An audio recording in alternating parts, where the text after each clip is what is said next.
Hello guys, welcome back to my YouTube channel Shampa কিচেনের তরফ থেকে তোমাদেরকে অনেক অনেক স্বাগত। তো আজকে আমি রান্না করব কালো ছোলা দিয়ে ছোলা কচু। তো কীভাবে বানাবো, তো চলো বানাই। তো কড়াইটা বসিয়ে দিয়েছি, তো দিয়ে দেবো জল। কচুটা প্রথমে সিদ্ধ করে নেব। তো ডোম ডোম করে কেটে রেখেছি ছোলা কচু।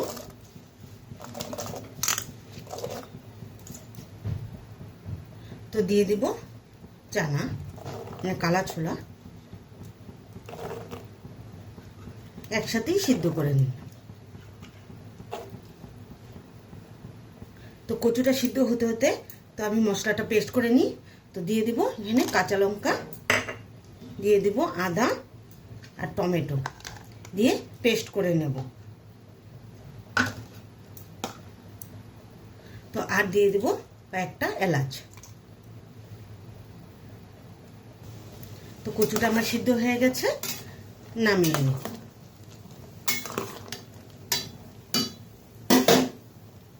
কড়াইটা আবার বসিয়ে দিয়েছি, তো দিয়ে দিব তেল, রিফাইন তেল।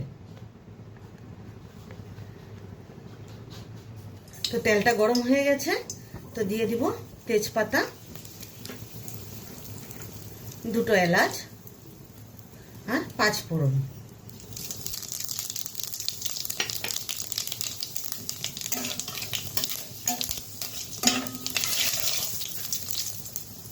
তো ফোড়নটা ভালো মতো হয়ে গেছে, তো এখন দিয়ে দেব ছোট ছোট কেটে রেখেছি আলু।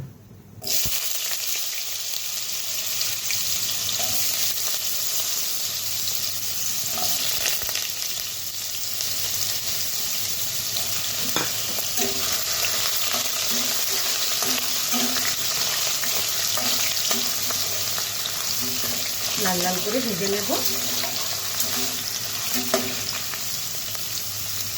তো আলুটা হালকা হালকা ভেজে নিয়েছি, তো এখন কচুগুলো ছেড়ে দেব।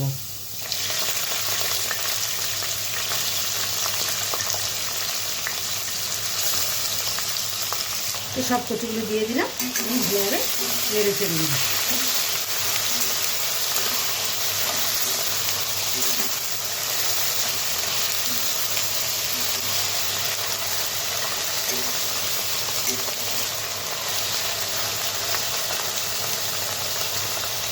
তো কচুটা ভালো মতো ভজিয়ে নিয়েছি, তো এখন দিয়ে দেব মশলা।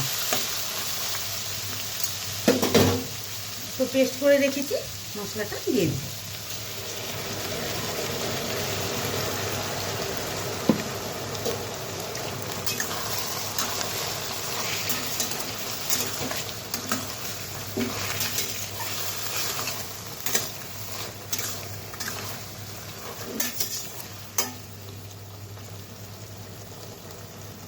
তো মশলাটা তো দিয়ে দিলাম, তো এক এক করে গুঁড়ো মশলাগুলো দিয়ে দিব। তো দিয়ে দিব স্বাদ মতো লবণ,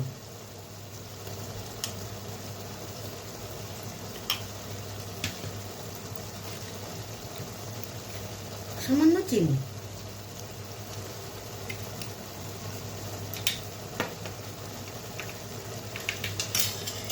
জিরের গুঁড়ো,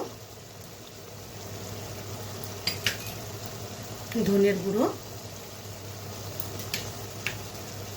হলুদ গুঁড়ো, কাশ্মীরি লঙ্কার গুঁড়ো।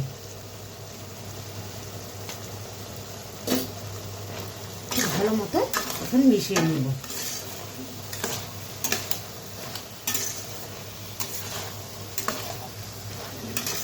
তো মিশিয়ে ভালো মতো ঢেকে রাখবো।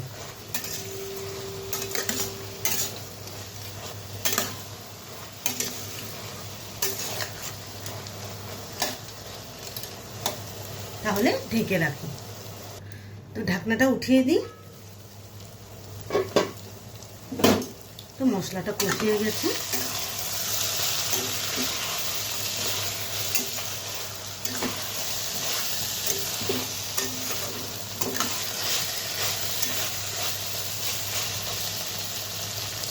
তো অল্প পরিমাণে জল দিয়ে দিব। তো দিয়ে দিলাম জল।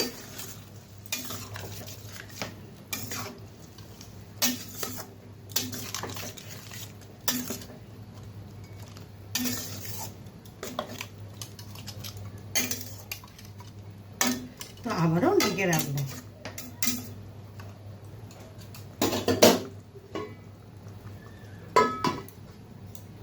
তো আবারও ঢাকনাটা উঠিয়ে নিই।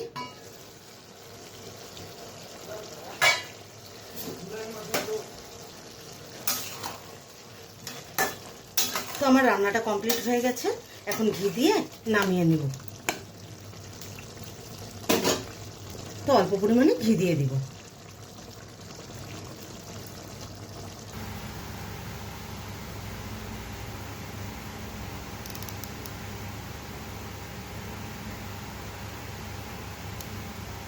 এই রেসিপিটা কেমন লেগেছে অবশ্যই কিন্তু কমেন্টে জানাবে, আর লাইক শেয়ার অ্যান্ড সাবস্ক্রাইব করতে একদম ভুলবে না। বাই।